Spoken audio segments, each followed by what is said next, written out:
A monja Koen é a primaz fundadora da comunidade zen budista aqui no Brasil. E a monja também sempre gostou de pilotar motos. Monja, me diga uma coisa, qual a semelhança entre pilotar uma moto numa estrada livre e a meditação, ou o zazen, como é chamado pela comunidade zen budista? É que você tem que estar presente, alerta, inteira aonde está. A cabeça não pode estar voando no antes e no depois. A ideia toda da nossa prática é trazermos-nos para o agora. E quanto às curvas da estrada, como é que a gente pode fazer isso fazendo uma analogia à vida? Há um koan muito antigo que se usa nas práticas do zazen, que é dizer como que você anda reto por uma estrada cheia de curvas. Como que você se torna essa estrada, como é que você se torna o caminho, como é que você se torna o fluir. Não é ter uma ideia do que é o certo e o que é errado, não é uma ideia do que é andar correto, mas é tornar-se essa correnteza da própria vida. Tornar-se conforme caminha. Sim, você é o próprio caminho. Você não briga com o caminho, você não quer que o caminho seja diferente do que ele é. Você imagine uma pessoa que diz ande reto por uma estrada curva, ela vai dar com a cabeça na montanha, no muro, né? Porque estou andando reto. Então não fique apegado às palavras e aos conceitos, mas tenha flexibilidade de adaptação na sua vida. Difícil, né, monja? Talvez seja um dos motivos, eu arrisco dizer, do sofrimento, porque a gente sofre tanto. Sofre por causa dos apegos às suas ideias, às suas emoções, às suas sensações, num mundo em que é fluido e que está fluindo, se transformando incessantemente. Então, aquilo que é agradável eu quero manter e o que é desagradável eu quero afastar. Uma das frases mais famosas, é um poema muito antigo, diz o seguinte: o caminho não é difícil, evite apegos e aversões. E o tempo todo nós jogamos entre aquilo que eu quero e o que eu não quero, o que eu gosto e o que eu não gosto. E quando você abre mão disto, aquilo que vier é bem-vindo. Imagens que vêm aos nossos olhos, e os olhos são capazes de vê-las. Então eu não fico o tempo todo apenas selecionando essas imagens, mas eu sou capaz de vê-las. Primeiro eu vejo e depois eu faço escolhas. E há pessoas que mesmo antes de vê-las já querem escolher. Odores. Não tem o bom e o mal, tem o odor que ele nos diz o que ele é. Se é bom, se o alimento é comestível, se não é comestível, pelo odor nós sabemos. E nós queremos escolher, só quero cheirar coisas agradáveis. Vai ficar doente, porque vai perder a capacidade de distinguir aquilo que é saudável do que não é. E a dificuldade também, eu percebo, monja, da gente aceitar que tem a transitoriedade na vida, né? A gente quer manter tudo conosco. Uma das coisas é esta: eu me apego ao que é agradável, eu quero segurar, não quero que termine.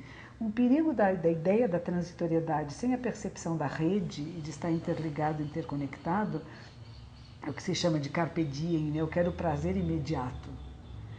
Porque já que tudo é transitório, eu quero só sentir coisas boas e tudo que eu fizer é passageiro, então eu posso fazer qualquer coisa. Não é isto.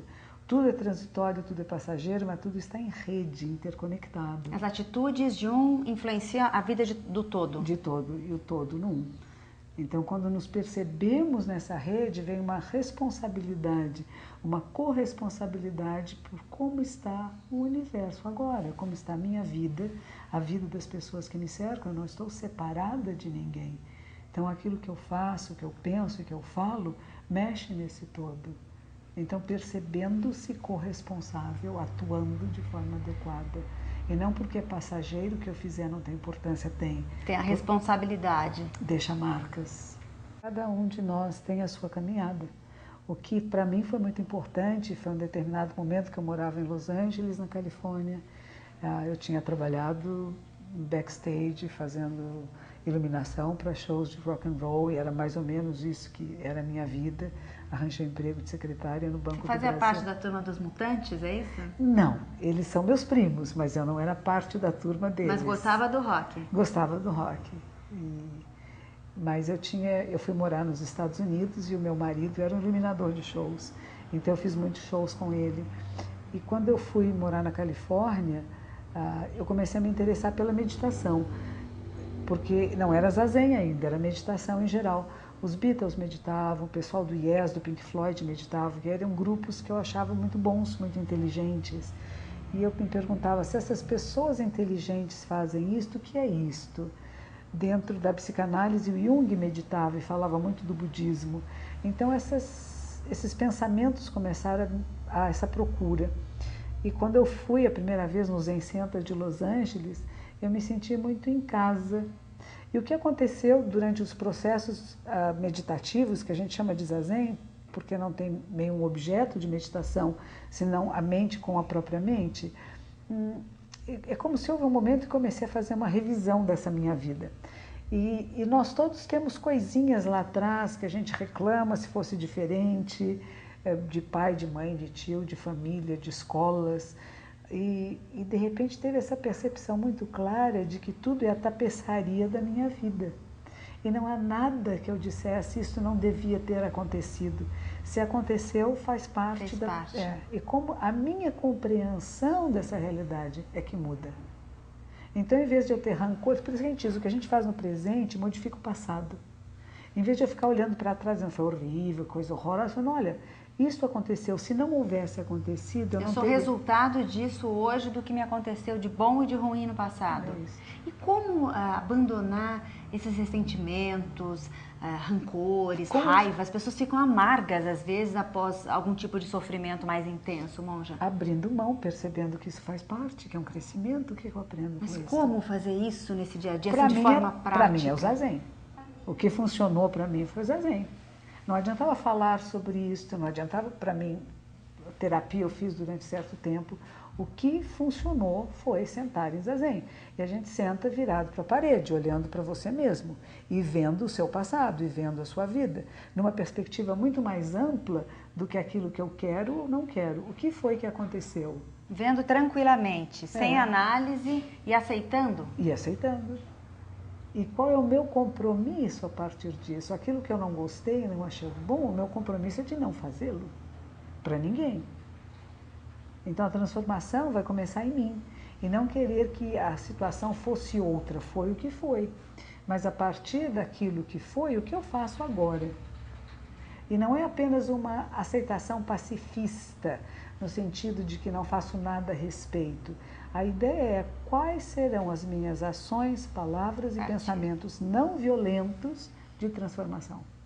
E todo mundo tem essa sabedoria interior, monja? Claro.